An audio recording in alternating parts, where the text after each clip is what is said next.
So when will you sell your car?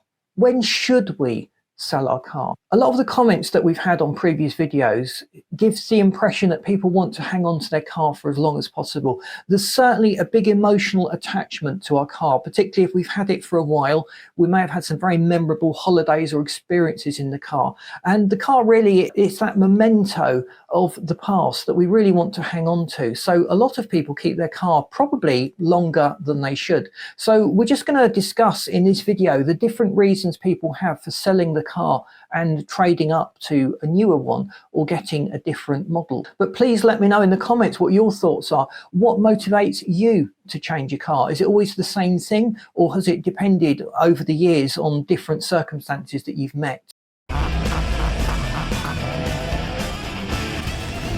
So one popular reason for people getting rid of their car is it looks dated. They've become bored with it, and manufacturers exploit that. They will always revamp models, refresh them, change subtle things. They never do a very big job in revamping the car, but they'll change the headlights, they'll change the bumpers slightly, but effectively it's still the same car underneath.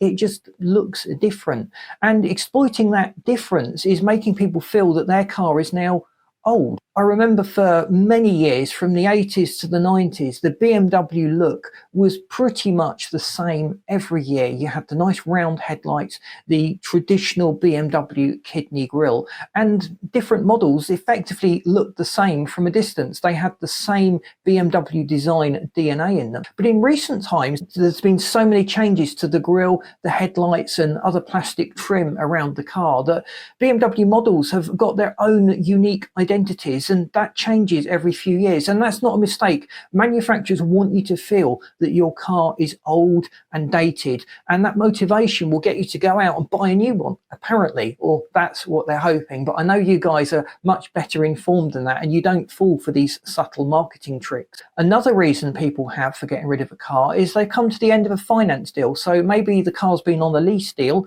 and that's just expired. So on some of these lease deals or contract purchases or hire purchase arrangements, you don't end up with the car at the end unless you pay a balloon payment. You've tended to pay a big deposit, a monthly payment that's keeping over the depreciation, and then at the end of your 2 years, 4 years, however long you've set it for, you've got the option of buying the car, which is effectively what you would pay to buy the car second hand. You've covered the depreciation in your payment. So rather than go in for that and effectively stick with the same car, people roll over the finance on the new vehicle or on a newer vehicle.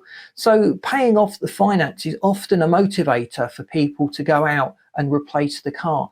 They've got a bit of budget to play with. Now, one of the comments, and it's certainly something I agree with, is if you haven't got the money in the bank, you can't afford it. Buying things on hire purchase and paying massive interest rates really is a false economy. So it's much better to keep a car as long as we can and save money. If our payments were, say, £200-300 per month, if we can put that money in the bank after that finance deal finishes, we'll go a long way to having a big savings pot to put toward a replacement vehicle when we actually do need to replace it.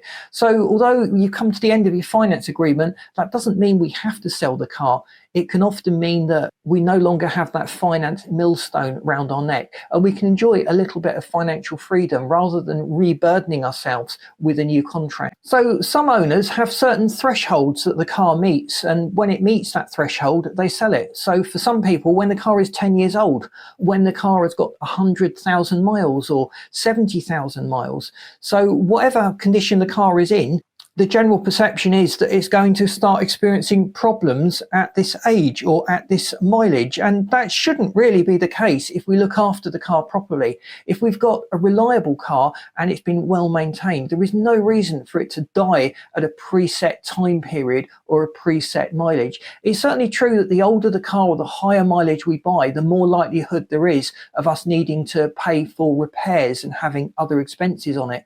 But you should really look at the condition of the car. Some 10-year-old cars still look and feel pretty new, but having said that, some 10-year-old cars actually look like a 20 or 30-year-old car, and most of that is really down to the way the car has been used and how the owner has actually looked after it. So while that's a popular thing, it's not a great reason for selling a car. So some people just want to upgrade to something better. They want more speed, they want more luxury, maybe they want more seats, or they want leather and a nice sound system. So that is a motivation for trading up, because you're stuck with the car you've got. There are some things that you can do to improve the luxury feel of your car, and a lot of people have actually gone out and got the luxury car seats from the luxury model and put them into their base model, and that's gone a long way to dressing up the feel of the car, making it feel a bit more luxurious. So although you feel that the car is lacking in its aesthetic appeal, it's still a usable car, and you liked it once. It was good back then. And in terms of performance as well, if you're bored with the performance of your car, have you looked into upgrading? There's a lot of different upgrades that we can do to a car that will improve the performance. So simple remaps or tunes on the car's computer can usually yield between 10 and 20, sometimes even 30 or 40% more power. So it's certainly something to look into. I've done lots of videos on the various upgrades that we can do to our car. So if you're bored with your car's performance, you're not necessarily stuck with that. There's a lot you can do to enhance your car's performance, and that'd be a lot cheaper than going out and replacing it and buying a different car. So another motivator, and I think a lot of people are in agreement with this one, is reliability woes. If the car has started to break down, if it's let you down 3 or 4 times, if you've just spent a grand fixing something and you've got another bill looming, it might be the cam belt needs changing, it might be the clutch is on its way out, you can see these other big expenses looming. And a lot of drivers have in their mind a figure.